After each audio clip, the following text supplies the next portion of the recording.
جس وجہ سے بھی مولا متقیان نے نشان قبر 40 بنائے، بہرحال وہ اب تک، یہ یاد رکھیے گا کہ اب تک یہ طے نہیں کیا جا سکا ہے کہ کون سی جگہ ایسی کہ 100% یقین کے ساتھ نہ صحیح تو 99% اطمینان کے ساتھ آدمی کہہ دے کہ یہ قبر ہے۔ نہیں، احتمالات ہیں کہ یا جنت البقیع میں ہے اور یا روضہ رسول میں۔ تو خیر، یہ بھی مظالم کا ایک حصہ ہے کہ اس انداز سے تاریخی شب میں جنازہ اٹھا تو تاریخ میں اختلاف ہوا، اور ایک سے زیادہ نشان قبر بنائے گئے تو قبر کے معین کرنے میں اختلاف ہوا۔ لیکن جیسا کہ میں نے کہا کہ یہ وہ اختلاف ہے جو کم از کم تاریخ کی حد تک مومنین کو معلوم ہے کہ ہاں بھائی ایک روایت یہ ہے اور ایک روایت وہ ہے۔ اور میں بڑا اختلاف اسے کہتا ہوں کہ جہاں ایک تاریخ پتہ ہے تو اس کو دوسری تاریخ ہی نہیں معلوم کہ اس میں بھی کوئی احتمال ہو۔ جیسے خود چوتھے امام کی ولادت جہاں 15 جمادی الاولیٰ کو منائی جاتی، وہاں 4 شعبان کا کوئی علم بھی نہیں، اطلاع بھی نہیں، اور جو لوگ 4 شعبان کو ولادت مناتے ہیں ان کو یہ علم ہی نہیں ہے کہ 15 جمادی الاولیٰ بھی تاریخ ولادت ہے اور خاصے بڑے حصے میں منائی جا رہی۔ جناب عباس کی ولادت 7 رجب یا 5 شعبان۔ اب اس کے اندر بھی ایسا ہی اختلاف، جن علاقوں میں 7 رجب کو یہ تاریخ ولادت منائی جاتی ان کے ذہن میں بھی نہیں ہے کہ شعبان میں کوئی تاریخ آ رہی، یا جو شعبان کو مناتے ہیں ان کے ذہن میں رجب کی تاریخ نہیں۔ ہاں، یہ دوسری بات ہے کہ دبئی جیسے کاسموپولیٹین سٹی مختلف جگہوں کے لوگ جمع ہو گئے تو تھوڑا بہت تذکرہ ہو جاتا ہے دونوں تاریخوں پر۔ تو حضرت ابی الفضل عباس کی ولادت کی تاریخ میں اختلاف ہے، سن میں اختلاف نہیں کہ وہ 26 ہجرہ اور یہ 1426 ہجری چل رہی ہے تو ٹھیک 1400 سال۔ اور میں نے کہا کہ آج کی تقریر میں تھوڑا سا ذکر حضرت ابی الفضل کا ہونے کی 2 وجوہات ہیں۔ ایک تو یہ وجہ، اور دوسری بھی وجہ سن لی۔ دوسری وجہ جو کل بھی آپ نے برادر محترم شاہد بلتستانی صاحب جب قصیدہ پڑھ رہے تھے اور آپ بار بار سنتے رہتے ہیں تو کوئی بتانے کی بات ہی نہیں کہ یہ وہ شخصیت کہ جن کے بارے میں شہزادی کونین نے بار بار مختلف حوالے سے یہ فرمایا کہ یہ میرا بیٹا، حضرت عباس کو اپنا بیٹا قرار دیا، سلسلہ کلام چل رہا ہے شہزادی کونین کے حوالے سے۔ لیکن یہ ابھی آدھی بات ہوئی۔ دوسری جانب ہمیں ریاض القدس کی وہ روایت بھی ملتی ہے کہ جس روایت کو بیان کرنا ولادت کی محفل کے خلاف ہے، اور یہ آج محفل ولادت، لیکن اس کا ایک جملہ تو بتایا جا سکتا ہے نا۔ میں اپنی اکثر مجالس میں پڑھا کرتا ہوں، خصوصاً 11 محرم یا 12 محرم کی مجلسوں میں یا شب 40، جب اعجاز امامت سے میرا چوتھا امام راہ کوفہ اور شام سے کربلا آیا تاکہ اپنے لٹے ہوئے گھر کے دفن میں شریک ہوں اور اپنے بابا کو تو اپنے ہاتھ سے دفن کرے، جس وقت چوتھا امام یہاں تشریف لائے وہ ایک معجزہ تھا، وہ اعجاز امامت تھا۔ یہ اتنی مشہور بات ہے کہ مجھے یہ جملہ کہنے کی ضرورت نہیں، لیکن اسی دبئی میں کتنے ہی مومنین نے مجھ سے ہمیشہ یہ پوچھا کہ مولانا اس وقت تو چوتھے امام قافلے میں شامل تھے، کوفہ اور شام تھے، یہ کربلا کیسے آ گئے؟ وہ اعجاز امامت کہ ایک وقت میں امام ایک سے زیادہ جگہوں پہ موجود نظر آتا ہے۔ ادھر ظالم سمجھ رہے ہیں کہ ہم نے امام کو قید کیا، اور یہاں پہ امام تشریف لائے جس وقت کربلا کے میدان میں تمام شہداء کو دفن کر دیا، تو آخری جملہ یہی تو ہے نا کہ پھر فرات کے کنارے گئے اور اپنے ہاتھ سے اپنے چچا کو دفن تو کیا، لیکن پھر اس انداز کا جملہ ہمیں خود امام مظلوم کے بارے میں نظر نہیں آیا کہ یہ بھتیجا چچا کی قبر میں اترا اور کافی دیر تک قبر میں لیٹا رہا، اپنے بابا کو بھی دفن کیا، لیکن وہ اس انداز سے دفن نہیں کیا جس انداز سے اپنے چچا کو دفن کر رہے ہیں۔ اور ریاض القدس کی روایت کا جملہ یہ ہے کہ جب راوی گھبرا گیا کہ بہت دیر ہو گئی، چوتھے امام باہر نہیں آئے، پورا قبیلہ بنی اسد یہ منظر دیکھ رہا، خیریت تو ہے، ایسا تو نہیں ہے کہ خدا نہ کرے یہاں چوتھے امام کی بھی شہادت واقع ہو گئی۔ چنانچہ جب راوی نے قبر میں جھانک کے دیکھا تو یہ منظر دیکھا، جو جملہ باپ اور بیٹے کے درمیان نہیں تھا۔ کیا دیکھا کہ وہ امام جس کی ولادت کا آج یہ دن منایا جا رہا، وہ حضرت عباس کے سینے پر سر رکھے ہوئے لیٹا. اب وہ سینہ وہ جسم کس انداز سے ہے, وہ تو پھر وہ مصائب کی منزل کہ ایک طرف اتنے طویل القامت, یہ گھوڑے پر بیٹھتے ہیں تو پاؤں زمین پہ پہنچتے ہیں, رکعت کی ضرورت نہیں ہوتی, اور دوسری جانب ایک بچے کی مانند قبر ہے جو اصل میں تہخانے والی قبر ہے, تو جسم اس طرح پامال کا جو سینے کا ٹکڑا اس پہ سر رکھے لیٹے, اور اتنا فرما رہے ہیں کہ اے میرے غیرت مند چچا, آپ یہاں پہ آرام کر رہے ہیں اور آپ کی بہنیں اس وقت کوفہ اور شام کے بازاروں اور درباروں میں جا رہی. میں نے مصائب کی روایت کو بہت احتیاط کے ساتھ بیان کیا کہ ولادت کی محفل کبھی حق ادا ہو اور جو واقعاً مصائب ہے وہ بھی آپ کے سامنے آئے.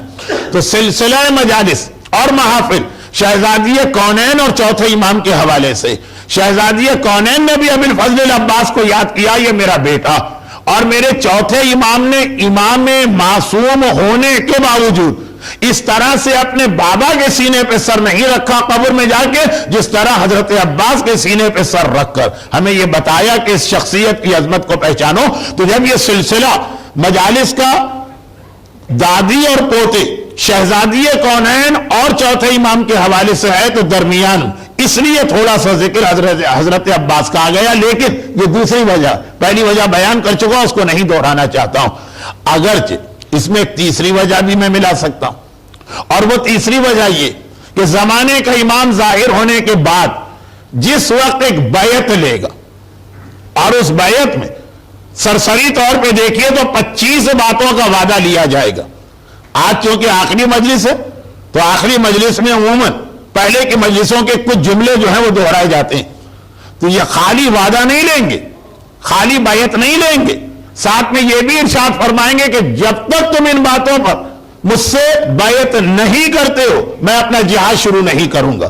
اتنا اہم جہاد روز ازل سے پروردگار نے لوح محفوظ میں لکھ دیا تھا کہ یہ جہاد ہونے والا, لیکن اس سارے جہاد کو روکا گیا ماننے والوں اور چاہنے والوں اور لشکر امام میں شامل ہونے والوں کے اس وعدے پر کہ ہم 25 باتوں کا آپ سے وعدہ کرتے ہیں, اس کے بعد پھر امام یہ جہاد شروع کریں گے.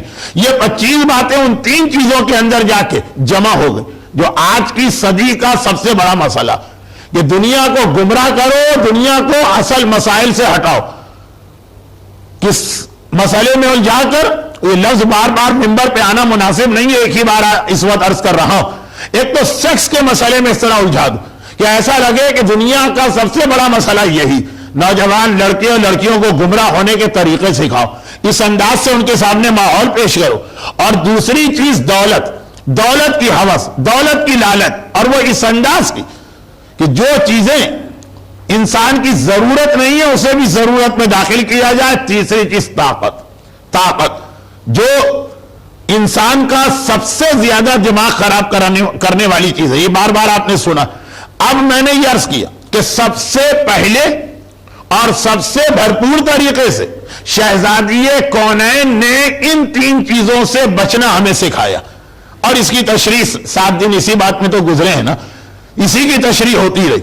اب سنیے اس کے اندر ایک جملہ اور وہ یہ ہے کہ آنے والے امام کا جو جہاد ہوگا وہ جہاد اس سے پہلے اگر کہیں ہم کو تاریخ میں ملا تو کربلا کا جہاد جیسا ملا.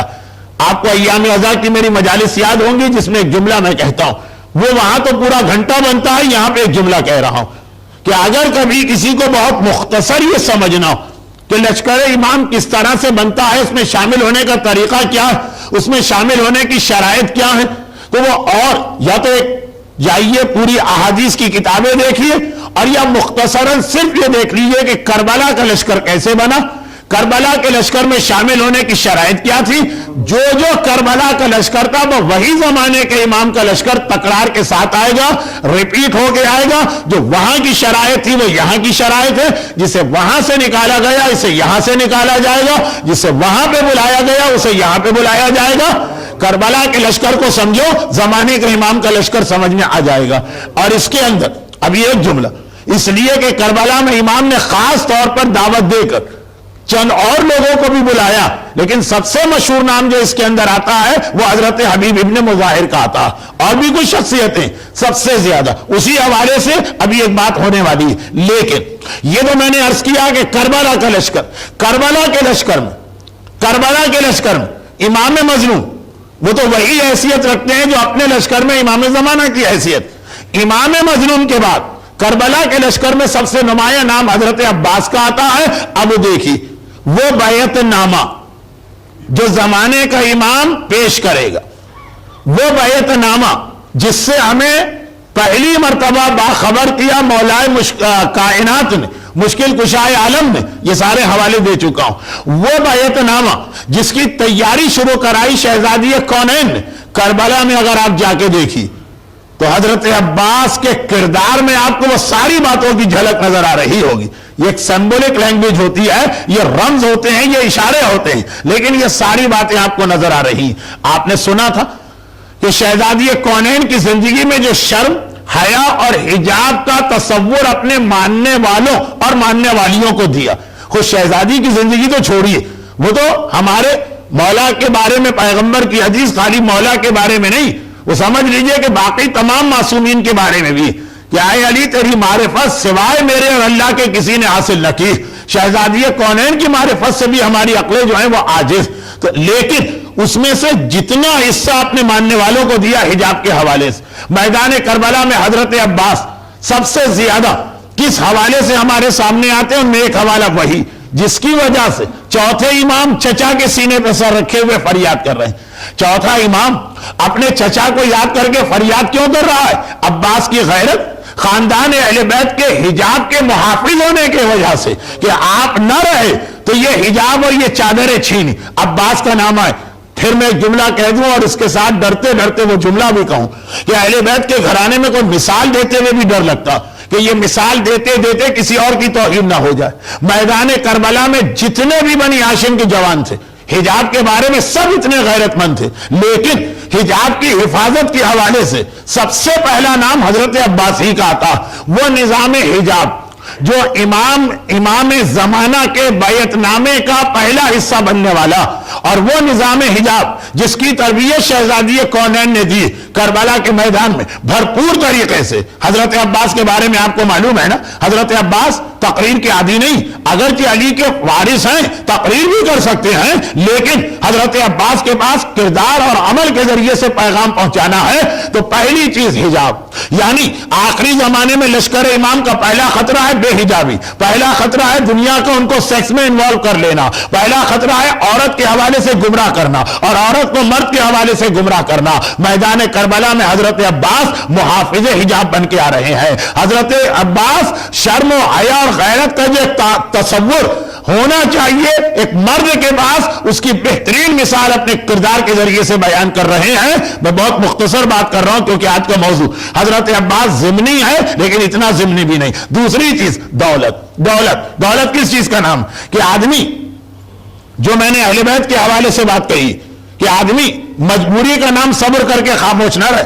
جب کما بھی سکتا ہے، جب دولت حاصل بھی کر سکتا ہے، لیکن ایک لمحے کے لیے بھی شریعت کے دائرے سے قدم باہر نہ نکالے. ایک آدمی بیچارہ حرام، دیکھیے حرام کمانا بھی آسان نہیں، ہر آدمی کو حرام کے موقع بھی نہیں ملتے، ہر آدمی حرام دولت کما بھی نہیں سکتا. اس کے لیے بھی چانس، اس کے لیے بھی موقع ہونا چاہیے. لیکن اصل کمال تو وہ ہے کہ موقع ہو، آدمی کے اختیار میں ہو، اور پھر بھی وہ اس لیے اس دولت کو ٹھکرا دے کہ یہ مرضی پروردگار کے خلاف ہے، یہ جائز طریقے سے نہیں ہے، یہ حلال طریقے سے نہیں ہے. میدان کرب، جس کے لیے میں نے شہزادی کی مثال تو کل دی تھی کہ فضہ سونا بنا کے لائے، کہا ایسے سونے تو دریا ہم جاری کر سکتے ہیں. ہم فاقہ جو کر رہے ہیں مجبوری کی وجہ سے نہیں. حضرت عباس کے کردار میں یہی چیز منزل کمال پہ نظر آئے گی. کب؟ جب دریا پہ قبضہ کر لیا، پیاسے ہیں، چلو میں پانی بھی ہے، پانی دکھا بھی رہے ہیں کہ ہے ہمارے پاس پانی، ہم مجبوری کی وجہ سے پیاسے نہیں ہیں، ہے پانی، لیکن پھر پانی کو پھینک دیا. حسین کی وفا میں بھی، سکینہ کی محبت میں بھی، اور امام زمانہ کے بیعت نامے کے دوسرے حصے کو واضح کرنے کے لیے بھی. اگر پورا موضوع ہی حضرت عباس کی سیرت ہوتا تو یہی بیعت نامہ حضرت عباس کی زندگی میں نظر آتا. اور سب سے بڑی بات وہ ہے طاقت، جو کل بات آ رہی تھی نا، جو کل نامکمل بھی رہ گئی، آج بھی نامکمل رہے گی، لیکن اتنا سمجھدار مجمع ہے، اشاروں ہی کے ذریعے سے ان کے لیے بات بتا دینا کافی ہوتا ہے. وہ کیا کہ امام زمانہ کے بیعت نامے میں تیسری چیز ہے کہ تمہیں جہاں بھیجا جا رہا وہاں جا کے اپنی طاقت کی وجہ سے پاگل نہ ہو جانا. چنانچہ پہلے ان باتوں کا وعدہ کرو. بلکہ میں نے عرض کیا کہ سب سے زیادہ باتیں 25 میں سے 12 باتیں خالی اس حوالے سے ہیں. دیکھیں جب طاقت آدمی کے جب طاقت آتی ہے تو کس طرح دماغ خراب ہوتا ہے. طاقت آتی ہے تبھی تو انسان دوسروں کو گالیاں دیتا ہے, تبھی تو انسان دوسروں کی توہین کرتا ہے, تبھی تو انسان دوسروں پر اپنی بات کو مسلط کرتا ہے, امپوز کر رہا ہے. 12 چیزوں کی تشریح کا وقت نہیں اس مجمع میں نے کل جو بات کہی تھی سارے ایک ایک جملے پھر دوہرا دوں کہ آدھا مجمع وہ ہے کہ جس کو بیعت نامہ یا سنا ہی نہیں ہے یا یاد نہیں. ان کی خواہش بھی تھی کہ اس کو دوہرا دیجئے, میں وقت کی وجہ سے مجبور ہوں. لیکن وہ 12 چیزوں میں امام یہ وعدہ لے رہے ہیں کہ خبردار جہاں جا رہے کتنا ہی بدترین دشمن کیوں نہ آ جائے, اب گالی نہیں دو گے. دیکھیں یہ ہمارے یہاں ایک عجیب مزاج بن گیا ہے کہ گالی کا جواب گالی سے نہیں, یہ بھی نہیں دو گے, گالی بھی نہیں, وہ چاہے کتنا ہی بدترین کیوں نہ ہو. جملہ کچھ وجوہات کی بنا پہ بہت تشریح چاہتا ہے, لیکن چونکہ آخری تقریر ہے اور وقت آدھے سے زیادہ گزر چکا تو بس صرف یہ بتا رہا ہوں اتنا اپنے آپ پہ کنٹرول کرنا. یہ کون اتنا کنٹرول کر سکتا ہے؟ ایسا نہیں ہے کہ بے بس آدمی, بے کس آدمی, مجبور آدمی نہیں. جس لشکر کو امام بھیج رہے پوری طاقت کے ساتھ, خبردار کسی کی گردن نہیں اڑاؤ گے نا حق. یہ بھی ضروری, لشکر امام جہاد کرنے جا رہا. جہاد کا یہ مطلب نہیں کہ دشمن خدا بھی تمہارے سامنے اینڈتا پھرے اور تم اپنی رحم دلی کا مظاہرہ کرتے ہوئے اس کو چھوڑ دو, لیکن ناحق کے پہلے قتل. ایسا بھی نہیں کہ طاقت تمہارے پاس ہے تو اب جتنی طاقت ہے تم اس کا بلا وجہ مظاہرہ کر رہے ہو. یعنی جہاں پہ بہت سارے جملے ایسے ہیں, حالات زمانہ ذہن میں رکھ کے سنیے گا, جہاں پہ خالی شک ہوا کہ شاید کوئی ایک مجرم ہے اور دھڑا دھڑ تمہیں بمباری کر کے سینکڑوں کو مار دیا, تو یہ جو طاقت ہوتی ہے نا, یہ طاقت بہت احتیاط کے ساتھ اس کو استعمال کرنا ہے, خاص طور پر لشکر امام کو, کیونکہ وہاں ایبسولوٹ پاور ہے. وہاں پہ کوئی ہاتھ پکڑنے والا, ہاتھ روکنے والا, شکست دینے والا ہے ہی نہیں. دیکھیے اس کے اندر ایک بات اور آ رہی ہے, 12 باتیں, پوری 12 باتیں خالی پڑھنے کا وقت نہیں ہے, لیکن اس کے اندر ایک بات بہت اہم اور آ رہی. وہ کیا؟ وہ یہ ہے کہ بغیر علم کے کسی مسئلے میں بولو گے نہیں. یہ ہمارے ہاں بہت زیادہ ہو گیا, اور طاقتور کا تو مزاج ایسا ہوتا. اس نے کہا میں کہتا ہوں فلاں آدمی مجرم. ہم نے کہا ٹھیک ہے آپ کہتے ہیں, سر تسلیم خم, کوئی گواہ, کوئی ثبوت کا نہیں, ثبوت ہم نہیں دیں گے. ثبوت کمزور لوگ دیا کرتے ہیں, ہم ہیں طاقتور, جو ہم کہہ دیں وہ کہہ دیں. بغیر علم کے, بغیر معلومات کے کسی مسئلے پہ گواہی نہیں دو گے. یہاں گواہی تو چھوڑی, خود ہی گواہ بنتے ہیں, خود ہی جج بنتے ہیں, خود ہی سزا سناتے ہیں, خود ہی گردن اڑاتے ہیں, اور اگر کوئی کہہ دے کہ ثبوت لے کر آؤ, اس سے زیادہ ہو ان کی طبیعت پہ گرا گزرنے والا اور کوئی جملہ نہیں ہے. اب جو لشکر امام جا رہا طاقتور, ہم نے کہا کہ فلاں شخص مجرم ہے, اڑا دو اس کا گھر, اڑا دو اس کا محلہ, اڑا دو اس کی گردن. امام دیکھیے ہماری طاقت کی وجہ سے کمزور آدمی کبھی نہیں کہے گا. کمزور تو اگر علم بھی رکھتا ہے تو کچھ بیچارہ نہیں بول پائے گا. یہ طاقتور کا مزاج بنتا ہے. اور ایک بات جو میں نے 2-3 دفعہ اس سلسلہ مجلس میں کہی, لیکن بہت ہی وقت کی کمی کی وجہ سے ہلکا رکھتے ہوئے, بہت ہی زیادہ اہم مسئلہ آج ہمارے یہاں بن گیا. ایک عجیب آج کل ایک مسئلہ ہمارے یہاں نکلا ہوا, گرچہ اس مسئلے میں بھی ہماری قوم دونوں ایکسٹریم پہ جا رہی ہے, سمجھانے کا وقت نہیں. جس عالم و ذاکر کے بارے میں سنی ہے کوئی تہمت, کوئی الزام, کوئی ایلیگیشن, یہ فلاں ایسے ہیں, فلاں ایسے, کوئی ثبوت, کوئی گواہ, کوئی عجب. کیسٹ کو تو آج کی دنیا میں کورٹ میں بھی قبول نہیں کیا جاتا. ایسی ہنرمندی کے ساتھ آپ کسی کے الفاظ کو بدل کے کچھ کا کچھ بنا سکتے ہیں. خصوصاً یہ چھوٹے چھوٹے بچے, انہیں پتا ہوتا ہے کہ کس طرح سے ایڈیٹنگ کی جاتی. حتیٰ یہ کہ جو ایک زمانے میں شاید ثبوت تھا, تصویریں, اب تو تصویر بھی کوئی ثبوت نہیں. پہلے زمانے میں بھی ایسے واقعات ہوتے تھے کہ سر کسی کا ہے, دھڑ کسی کا ہے, اور 2 مرد ایک دوسرے کے برابر کھڑے, ایک مرد کو اڑا کے کسی عورت کو اس کے برابر کھڑا کر دیا. لیکن یہ والی ساری چیزیں آج تو ٹیکنالوجی کا ایک بہت ہی معمولی سا کارنامہ. جب حضرت امام خمینی ایران تشریف لائے تھے تو بی بی سی نے جو ان کی فلم دکھائی تھی ایران آنے کی, اس میں اسی ٹیکنالوجی کا مظاہرہ کیا تھا کہ بالکل الٹا اس منظر کو بنا کے پیش کیا تھا. لیکن جیسا کہ میں نے کہا کہ یہ آج کی محفل میں اتنا وقت نہیں ہے کہ ان چیزوں کی تشریح میں جاؤں. خلاصہ یہ ہے کہ اگر کوئی دنیا کی بہت بڑی طاقت کا بھی سینہ تان کے اس طرح سے چوری اور سینہ زوری کا مظاہرہ کرے تو اس میں تو اتنا تعجب نہیں ہوتا ہے. ہم جس منزل پہ بیٹھے ہیں جب ہمارا بھی وہی مزاج ہوتا ہے, ہم ان سے ناراض ہو گئے, اب ہم جو ان کے بارے میں کہیں ساری قوم کو اسے قبول کرنا چاہیے. ہم اگر کہیں کہ ان کو ممبر پہ آنے کا حق نہیں ہے تو ساری قوم کو چاہیے کہ ہماری بات مانے. نہ ہمیں کوئی ثبوت دینا ہے, نہ ہمیں کوئی اس کے لیے کوئی گواہ لے کے آنا ہے. یہ جو ایک مسئلہ ہے چھوٹے سے لے کے بڑا تک, ہر آدمی جہاں بیٹھا ہوا, ہر آدمی, جو میں نے کل بات کہی تھی کہ جو دنیا پہ قبضہ کریں گے اس کو چھوڑو, جو اپنے گھر کا سربراہ وہ اپنے گھر کے اندر وہی دھاندلی مچا رہا ہے, جو ہم اس کو تو برا کہتے ہیں, اپنے آپ کو پلٹ کے نہیں دیکھتے. اس کے لیے آج یہ آخر میں جملہ عرض کرتا ہوں اور پھر یہ آج کا اختتامی پیغام. تو خلاصہ یہ ہے کہ طاقت تمہارے پاس اتنی زیادہ ہوگی کہ سوائے شیطان اور دجال کے اور کوئی کبھی تمہیں نہ پریشان کر سکتا ہے نہ شکست دے سکتا. یہ زمانے کا امام اپنے ماننے والوں سے کہہ رہا, ہاں ایک دجال ایسا وہ لشکر امام کو نقصان پہنچائے گا, اس کے لیے خود امام کو میدان میں آنا, اور ایک شیطان ایسا کہ جو لشکر امام کو شکست دے گا اور شکست سے بچانے کے لیے رسول خدا کو آنا. ان دو کو چھوڑ دو, اس کے علاوہ دنیا میں جہاں بھی جاؤ گے کوئی بھی علاقہ ایسا نہیں ہے. تو ایسا نہ ہو تم اپنی طاقت کا غلط مظاہرہ کرو. 12 پابندیاں امام لگا رہے ہیں, وہ ساری 12 پابندیوں کا خلاصہ یہ کہ طاقت رکھنے کے باوجود اپنے آپ پہ کنٹرول کرنا. بہترین مثال اس کی میں نے 2 مثالیں تو سیرت معصومین سے دی تھی, شہزادی کونین کے مظالم اور شہزادی کا صبر. میرے چوتھے امام پہ ڈھائے جانے والے مسائب اور ان کا چوتھے امام کی خاموشی اور صبر. ان 2 مثالوں کے بیچ میں حضرت عباس کی مثال سامنے آتی ہے. طاقت کیسی ہے؟ طاقت ایسی ہے کہ خود بھی شب عاشور یا 9 محرم کی سے پہر کہا تھا, اے چچا حبیب ابن مظاہر اتشجع عنی, آپ مجھے جوش دلا رہے ہیں یہ یاد دلا کر کہ میرے بابا نے میری مادر گرامی سے شادی کیوں کی تھی. ارے جائیے آقا حسین سے اجازت لے کے آ جائیے, کل شام سے پہلے دارالامارہ کے اوپر حسین کا علم لہرا دوں گا. صفین کے میدان میں عباس 13 سال کے تھے, صفین کے میدان میں عباس 12 سال کے تھے, 12 سال کے تھے. وہاں پر 12 سال کے اس بچے نے اس طرح سے لشکر شام کو توبالا کر دیا تھا کہ لوگوں کی زبان پہ جملہ آیا کہ یہ عباس نہیں ہے, یہ علی ہے جو چہرے پہ نقاب ڈال کے آ رہے ہیں. بعد میں پتا چلا عباس ہے.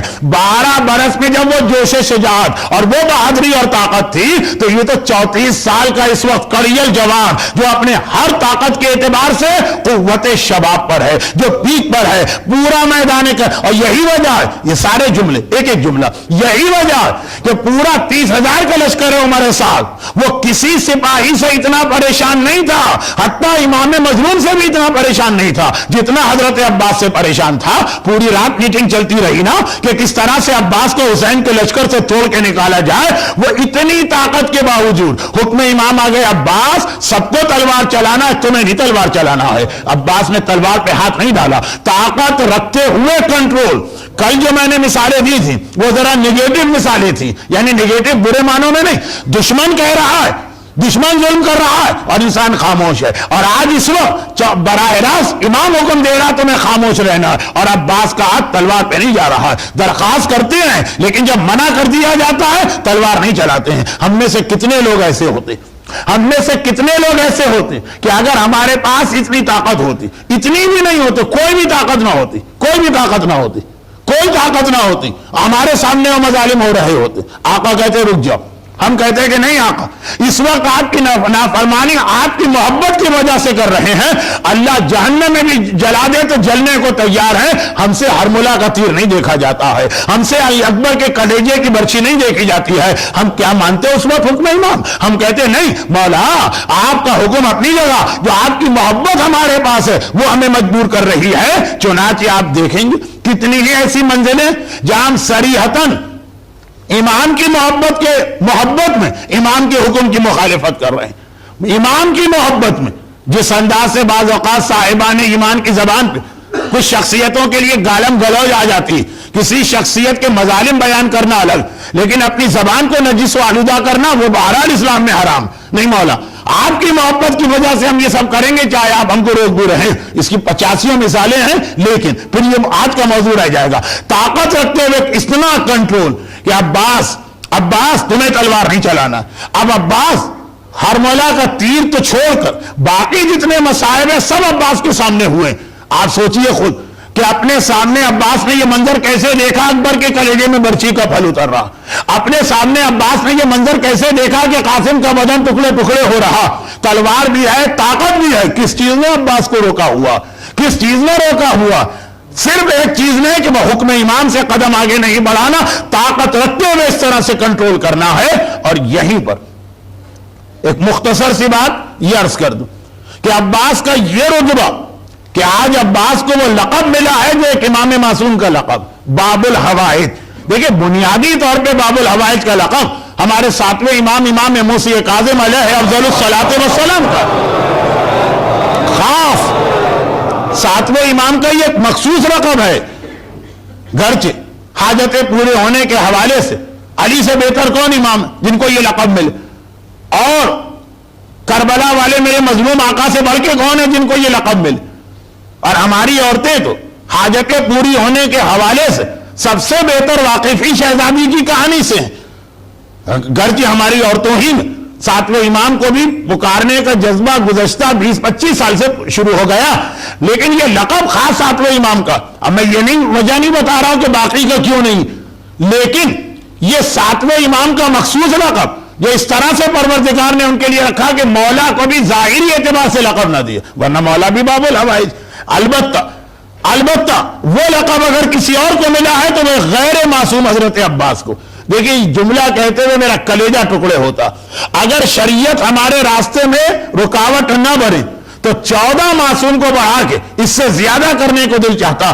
کیا ہم کہیں گے حضرت عباس کو، کیا ہم کہیں گے ثانیہ زہرا کو، کیا ہم کہیں گے حضرت علی اکبر کو، لیکن کیا کریں وہاں مجبور کیا جا رہا کہ 14 سے زیادہ معصوم نہیں ہیں، یہ محفوظ عن الخطا ہیں۔ بہرحال محفوظ عن الخطا کے باوجود دل یہی چاہتا ہے کہ ان کے لیے بھی یہ لفظ استعمال کرو۔ حضرت عباس 14 معصومین سے باہر، لقب وہی ملا، تو کیوں ملا؟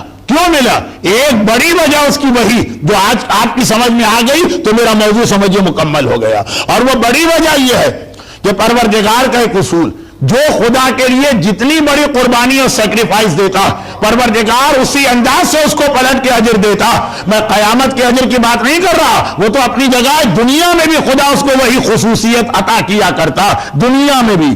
ہمارے یہاں ایک بڑا مسئلہ اور یہ جملہ پورا ایک اشرا ہوتا کہ گناہوں کی لوگ خالی سزا سمجھتے، تو وہ تو کہیں قیامت میں ملے گی، آج تو نہیں مل رہی۔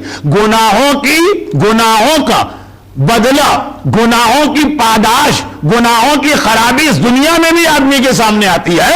تو چلے آپ نے کہا کہ اگر ہمیں شراب پی یا گانا سنا یا بے پردہ گھر سے باہر نکلے یا ہمارے مرد نے داڑھی منڈوائی یا ہمارے بچے نے ڈسکو ڈانس سنا اور دیکھا تو خیر یہ تو آخرت کی بات ہے، دیکھ لیں گے وہاں، آخرت نہیں، وہ تو ہے ہی اپنی جگہ، دنیا میں بھی اس کے اثرات سامنے آتے ہیں۔ اور یہ اتنا اہم پیغام، بہت سارے لوگوں کا مزاج ایسا نا کہ دور کی چیزوں پہ تو توجہ ہی نہیں دیتے، تو قریب کی چیز بتائی جائے تو شاید ان کی آنکھیں کھلے۔ تو یہ اتنا مشہور پیغام اور اتنا اہم پیغام ہے کہ ہر شب جمعہ اس کو دعائے کمیل میں دہرایا جاتا ہے، اللہم اغفر لی الذنوب۔ اب یہاں سے یہ دعائے کمیل کے 4-5 فقرے سب دنیاوی پریشانیاں بتا رہے ہیں۔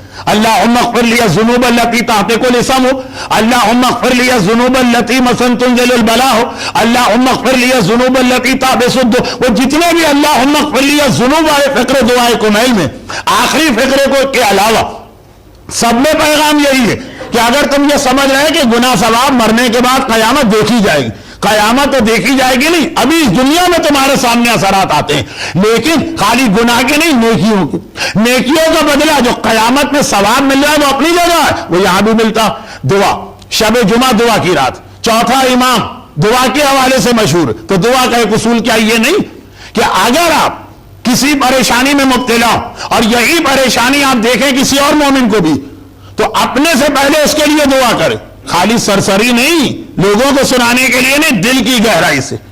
دل کی گہرائی کسے کہتے ہیں؟ جو جملہ میں کہہ رہا ہوں یہ غلط جملہ، وقت کی کمی کی وجہ سے بعض اوقات غلط جملے کہنا پڑتے ہیں، پیغام صحیح وہ یہ کہ آپ نے دیکھا کہ آپ بھی بے روزگار، آپ کے گھر میں بھی فاقے ہیں اور دوسرے مومن کے گھر میں بھی فاقے ہیں، تو سرسری کسے کہیں گے؟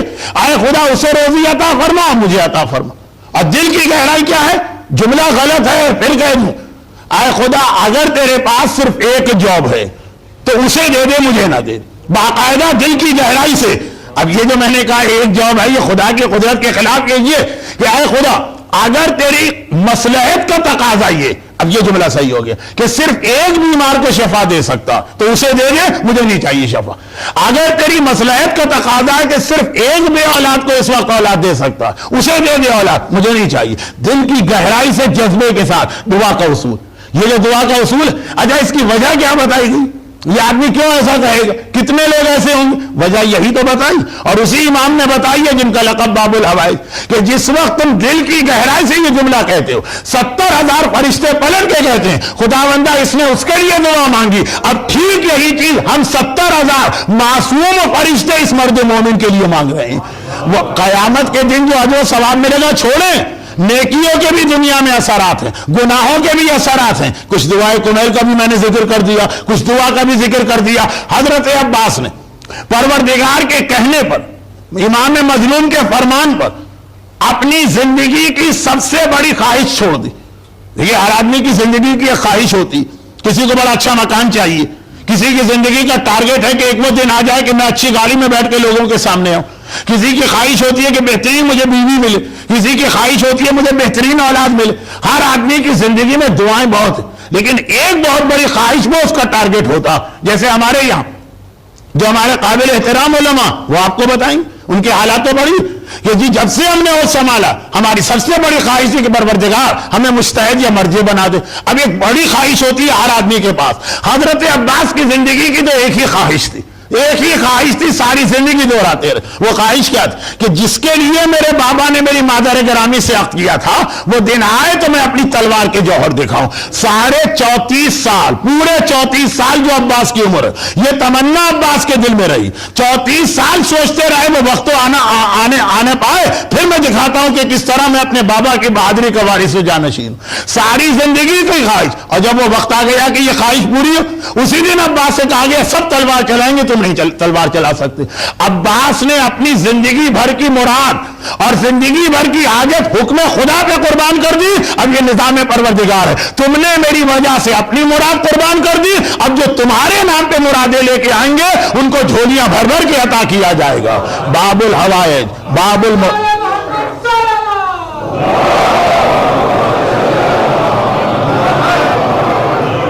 خاصا اس وقت مجمع آ چکا ہے، شاید ان کی سمجھ میں نہ آ رہا ہو کہ شہزادی کونین کی شہادت کا سلسلہ مجالس، چوتھے امام کی ولادت کا 2 روزہ جشن اور حضرت عباس کا تذکرہ کیوں ہو رہا ہے، اس کی میں وضاحت شروع میں کر چکا ہوں کہ یہ بالکل موضوع کے مطابق ہے۔ تو اب امام کا بیعت نامہ، وہاں پہ جو نظام حجاب کی بات ہے، وہاں ہاتھ میں دولت آ سکتی ہے، حکم خدا سے قربان کرنے کا جذبہ، وہاں طاقت ہے آدمی کے پاس، طاقت ہونے کے باوجود حکم خدا سے اپنے آپ پہ کنٹرول، تیاری شہزادی کونین نے کرائی، اور یہ تیاری بھرپور انداز سے عباس کی ذات میں جمع ہو کر میدان کربلا میں ہمارے سامنے آئی۔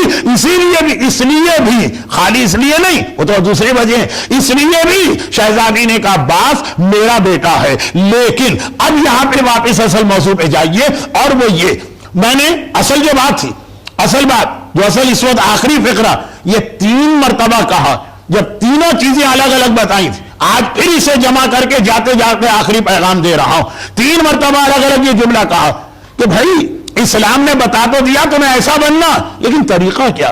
ارے بتا تو دیا کہ دولت کی جانب مت جاؤ، لیکن وہ طریقہ کیا ہے جس سے دولت مل رہی ہو؟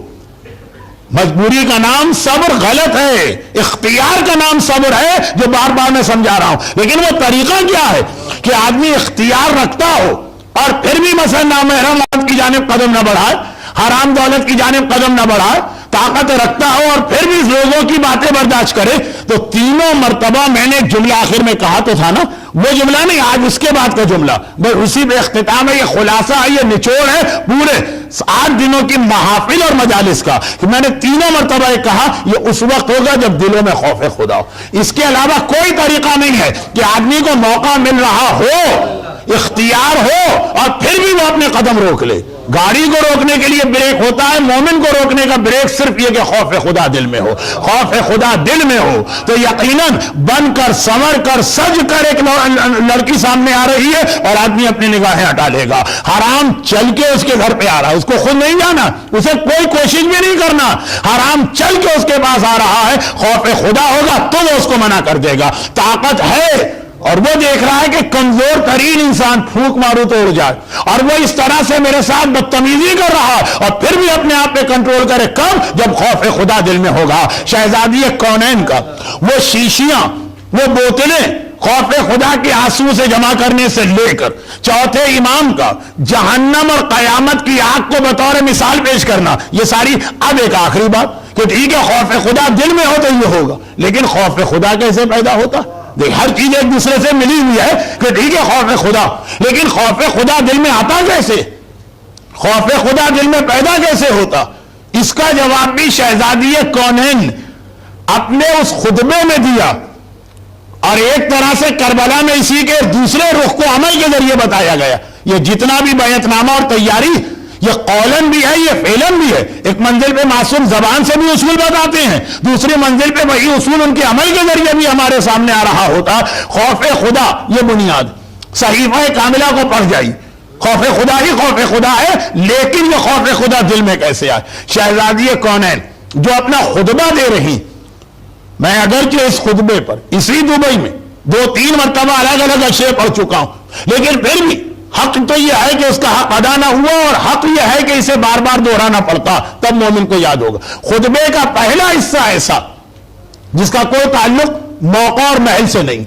بھئی موقع اور محل کیا ہے؟ شہزادی اپنے حق کا مطالبہ کرنے گئی، خطبے کے پہلے حصے میں کوئی حق کی بات ہی نہیں، بلکہ کچھ ایسی عام سی باتیں کہ جس سے صاف ظاہر ہو جاتا کہ شہزادی کونین معصومہ ہیں، عالمہ ہیں، ان کو معلوم ہے کہ قیامت تک کے لیے یہ خطبہ ریکارڈ میں آئے گا، دشمنان اہل بیت تو اسے پڑھیں گے ہی نہیں، پڑھیں گے کیا، اس کو مانیں گے بھی نہیں، لیکن کون پڑھے گا اور کون مانے گا؟ چاہنے والے۔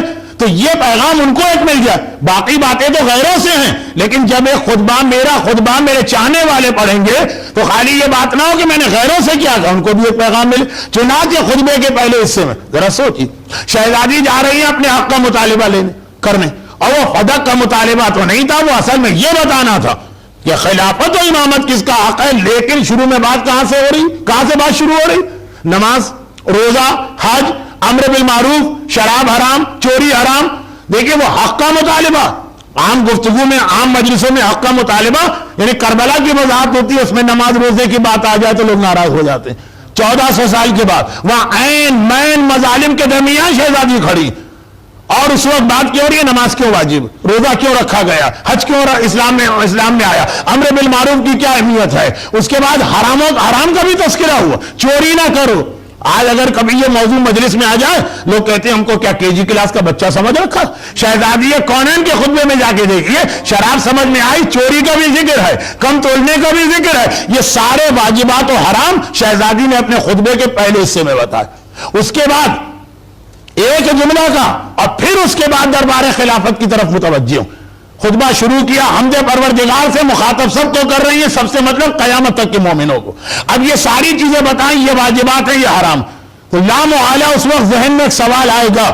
شہزادی نے وہ اسٹائل نہیں کیا جو میرا ہے کہ پہلے سوال پھر جواب۔ شہزادی کو پتا کہ خطبہ میرے دشمن تو نہیں سنیں گے، دشمن سنتا تو پتا ہے کہ وہ بے علم بھی ہے، بے وقوف بھی ہے، اس کو ایک ایک چیز سمجھانا پڑتی ہے۔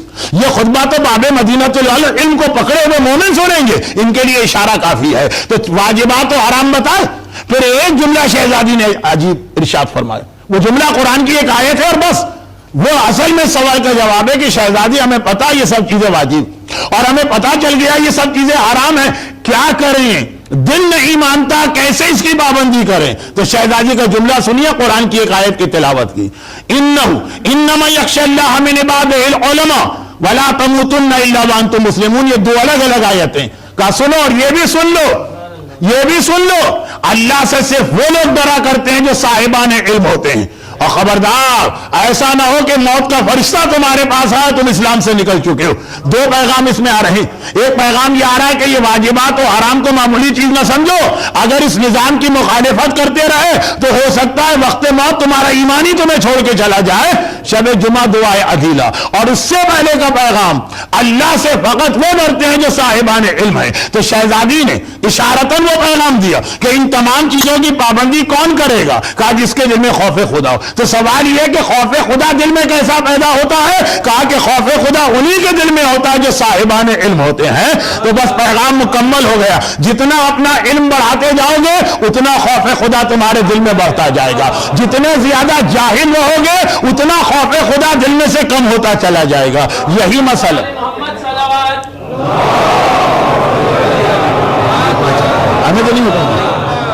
اب یہ درخواست کی گئی ہے، ایک پلر سامنے آ گیا جس سے دروازہ نظر نہیں آتا، درخواست کی گئی ہے کہ شاید اب کچھ لوگ باہر کھڑے ہو رہے ہیں تو آپ حضرات تھوڑا سا آگے آ جائیے۔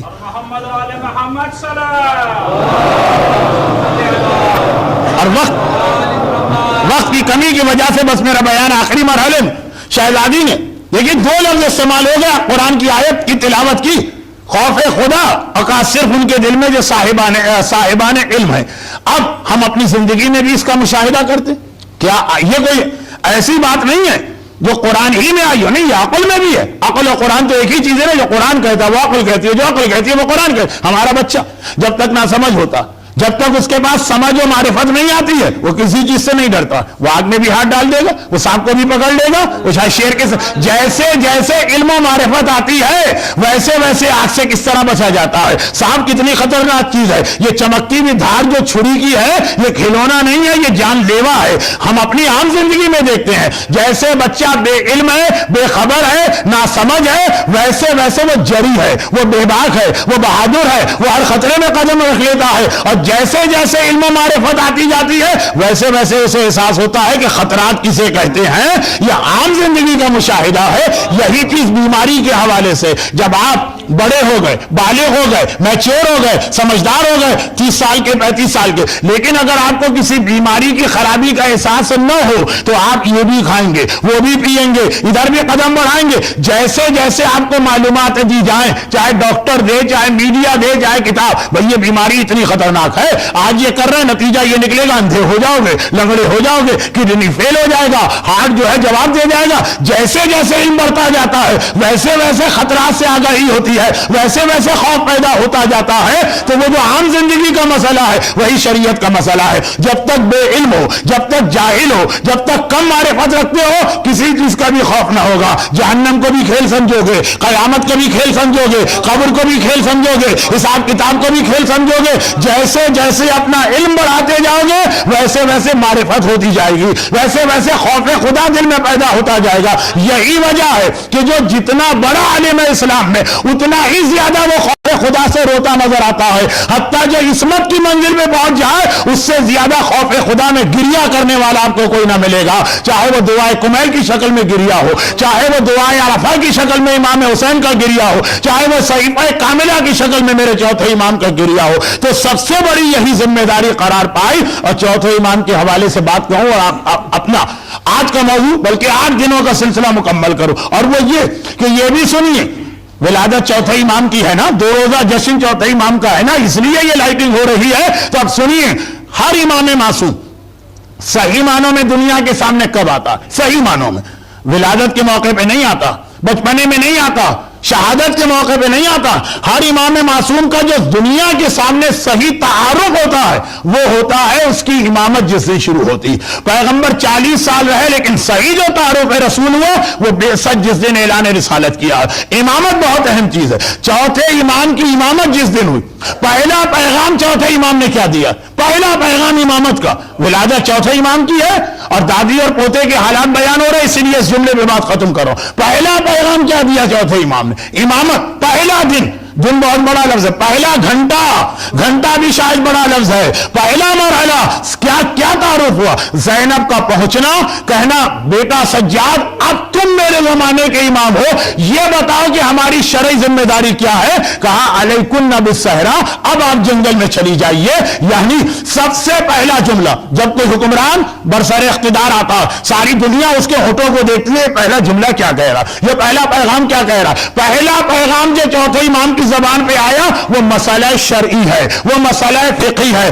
آج لوگ کہتے ہیں مجلسوں میں مسئلے مسائل کی ضرورت کیا ہے؟ یہ ساری مجلسیں قائم کی ہوئی ہے سجاد کی اپنی امامت مسئلے کے بیان سے شروع ہوئی ہے. اتنا معمولی مسئلہ جو زینب تو زینب کی کنیزوں کی کنیزیں بھی جانتی ہیں. فضہ تو چھوڑے قرآن سے کلام کرتی ہیں, فضہ کی کنیز بھی جانتی ہوگی. لیکن چوتھے اس مسئلے کے ذریعے سے چوتھے امام کا پہلا تعارف دنیا کے سامنے ہوا. یہ وہ امام ہے جس کی امامت مسئلے کے بیان سے شروع ہو رہی ہے.